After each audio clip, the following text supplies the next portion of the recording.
નમસ્કાર. ચાલો આજે વાત કરીએ માનવતાના અત્યાર સુધીના સૌથી મોટા, સૌથી મહત્વાકાંક્ષી સપના વિશે. મંગળ પર આપણું બીજું ઘર બનાવવાની વાત.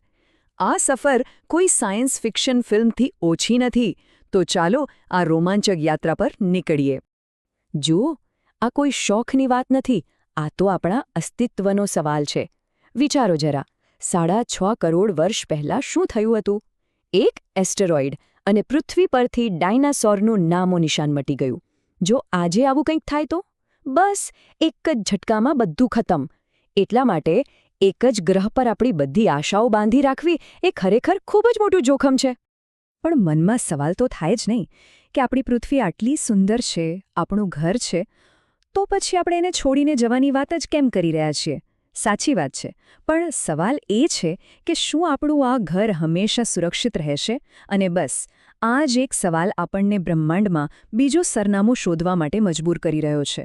ચાલો જોઈએ કે આ શોધ આપણને ક્યાં લઈ જાય છે. તો આપણી આ સફરનો પહેલો પડાવ, આપણું નવું સરનામું કયું હશે અને કેમ? આપણા સૌરમંડળમાં તો બીજા પણ ગ્રહો છે, પણ શા માટે બધાની નજર લાલ ગ્રહ એટલે કે મંગળ પર જ ટકેલી છે? શુક્ર કેમ નહીં?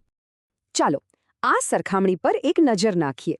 શુક્ર ભલે આપણો નજીકનો પાડોશી હોય, પણ એ તો જાણે નરકની ભઠ્ઠી છે. 450 ડિગ્રી ગરમી અને સલ્ફ્યુરિક એસિડનો વરસાદ. ત્યાં જવાનું વિચારવું પણ ભૂલ છે. હવે બીજી બાજુ મંગળને જુઓ. હા, એ બહુ ઠંડો છે, પણ ત્યાં કેટલીક બાબતો આપણી તરફેણમાં છે. દિવસ લગભગ પૃથ્વી જેટલો જ, 24.5 કલાકનો. રહેવા માટે નક્કર જમીન છે, અને સૌથી મોટી વાત, ત્યાં બરફના રૂપમાં પાણી છે. આ જ એને આપણો શ્રેષ્ઠ વિકલ્પ બનાવે છે. તો નક્કી થઈ ગયું, આપણું મિશન છે મંગળ. પણ આ કોઈ પિકનિક નથી. ત્યાં પહોંચવું અને જીવતા રહેવું એ બહુ મોટી વાત છે. હવે વાત કરીએ દુશ્મનોની, જેનો સામનો આપણે લાલ ગ્રહ પર કરવો પડશે. આ પડકારો ખરેખર ભયંકર છે. ફક્ત 1%, બસ આટલું જ. મંગળનું વાતાવરણ પૃથ્વીની સરખામણીમાં માત્ર 1% જેટલું જ ઘટ્ટ છે. એનો મતલબ શું થયો? ત્યાં હવા લગભગ છે જ નહીં. અને જે થોડી ઘણી છે, એમાં 95% તો કાર્બન ડાયોક્સાઇડ છે, જે આપણા માટે ઝેર સમાન છે. સ્પેસ સૂટ વગર ત્યાં એક ક્ષણ પણ ટકી રહેવો અશક્ય છે. અને હવે વાત કરીએ ઠંડીની. મંગળ પર સામાન્ય તાપમાન -60 ડિગ્રી હોય છે, અને શિયાળાની રાત્રે તો -125 ડિગ્રી સુધી નીચે જઈ શકે છે. મતલબ કે એન્ટાર્કટિકાની સૌથી ઠંડી રાત કરતાં પણ વધારે ઠંડી. આવી થીજવી દેતી ઠંડીમાં ટકી રહેવા માટે કેવા સાધનો જોઈશે એનો અંદાજો લગાવી શકાય છે? પૃથ્વી પર આપણી પાસે એક અદૃશ્ય ઢાલ છે, આપણું ચુંબકીય ક્ષેત્ર. એ આપણને સૂર્ય અને બ્રહ્માંડના ઘાતક રેડિયેશનથી બચાવે છે. પણ મંગળ પાસે આવી કોઈ ઢાલ નથી. મતલબ કે ત્યાં રેડિયેશનનો સતત મારો ચાલતો રહે છે. આ એક એવો અદૃશ્ય દુશ્મન છે જે કેન્સર જેવી ગંભીર બીમારીઓ નોતરી શકે છે. તો ઠીક છે, પડકારો તો પહાડ જેવા છે. પણ માનવતાની ખાસિયત શું છે? આપણે એ મુશ્કેલીઓનો ઉકેલ શોધી જ કાઢીએ છીએ. તો ચાલો હવે વાત કરીએ એ જાદુઈ ઉકેલોની, એ ટેકનોલોજીની, જે આ લાલ, નિર્જન ગ્રહને આપણા નવા ઘરમાં ફેરવી શકે છે. સાચું કહું ને, તો આ જ આ આખી સફરનો સૌથી રસપ્રદ ભાગ છે. એક રસ્તો એ છે કે પૃથ્વી પરથી બધો જ સામાન પેક કરીને ત્યાં લઈ જઈએ. પણ જરા વિચારો, પાણી, ખોરાક, ઓક્સિજન, બધું જ. દરેક વસ્તુ માટે 7 થી 9 મહિનાની લાંબી મુસાફરી. આ તો શક્ય જ નથી. એક તો એ અતિશય મોંઘું પડશે, અને લાંબા ગાળે આ પદ્ધતિ કામ જ નહીં કરે. તો પછી કરવું શું? અહીં જે ક્રાંતિકારી વિચાર આવે છે, ISRU, એટલે કે ઇન સિટુ રિસોર્સ યુટિલાઇઝેશન. એનો સીધો સાદો મતલબ છે, ત્યાં જે છે તેમાંથી જ કામ ચલાવો. મંગળની માટીનો ઉપયોગ કરીને ઈંટો બનાવો, ત્યાંના બરફમાંથી પાણી કાઢો, અને ત્યાંના વાતાવરણમાંથી જ ઓક્સિજન બનાવો. આ જ વિચાર આખા મિશનને શક્ય બનાવે છે. સારું, તો રહીશું ક્યાં? એના માટે એક મસ્ત પ્લાન છે.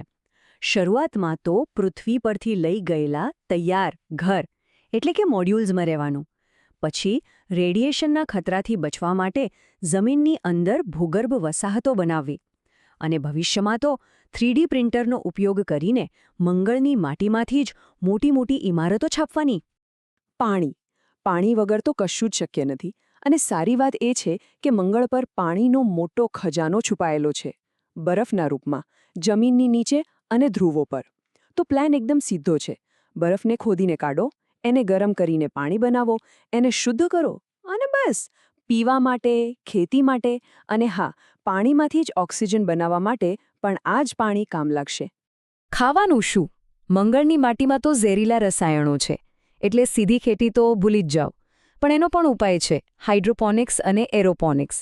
મતલબ કે માટી વગર સીધા પોષક તત્વોવાળા પાણીમાં જ છોડ ઉગાડવા. અને આ કોઈ નવી વાત નથી. ઇન્ટરનેશનલ સ્પેસ સ્ટેશન પર વૈજ્ઞાનિકો વર્ષોથી આ જ રીતે તાજી શાકભાજી ઉગાડી રહ્યા છે. અત્યાર સુધી આપણે ટકી રહેવાની ટેકનોલોજીની વાત કરી, પણ જિંદગી માત્ર ટકી રહેવાનું નામ નથી. તો સવાલ એ છે કે મંગળ પરનું જીવન ખરેખર હશે કેવું? ત્યાંનો સમાજ કેવો હશે?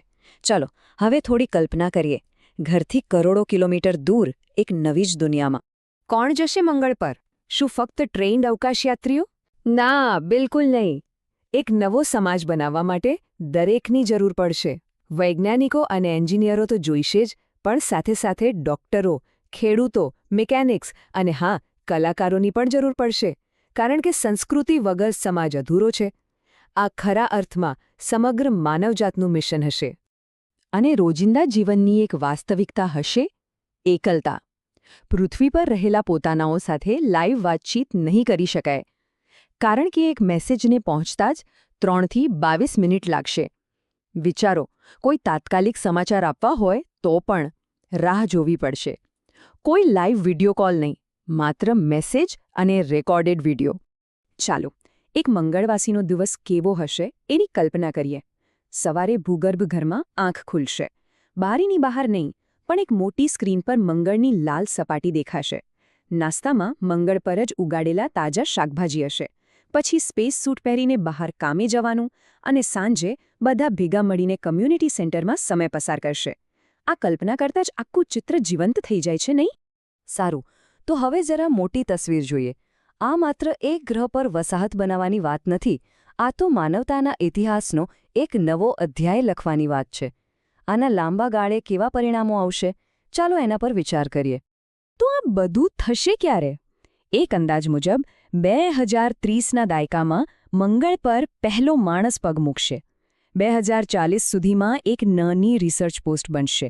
અને 2100 સુધીમાં તો હજારો લોકોનું એક આખું શહેર ત્યાં વસતું હશે. હા, લાગે છે કે આ બહુ દૂરની વાત છે.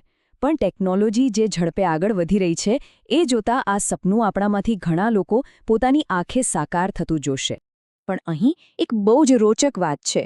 મંગળ પર ગુરુત્વાકર્ષણ પૃથ્વી કરતાં ઘણું ઓછું છે, લગભગ 3 ભાગનું. એનો મતલબ એ થયો કે જે પેઢી મંગળ પર જન્મશે અને મોટી થશે, એ શારીરિક રીતે આપણાથી અલગ હશે. કદાચ એ લોકો આપણા કરતાં વધુ ઊંચા હશે, પણ એમના હાડકાં અને માંસપેશીઓ નબળા હશે. આ ખરેખર માનવ ઉત્ક્રાંતિનો એક નવો જ તબક્કો હશે. અને આ જ વાત આપણને એક મોટા સવાલ પર લાવીને ઊભા રાખે છે. મંગળ પર જન્મેલા બાળકો એ એક નવા પ્રકારના મનુષ્યો હશે, માર્શિયન્સ.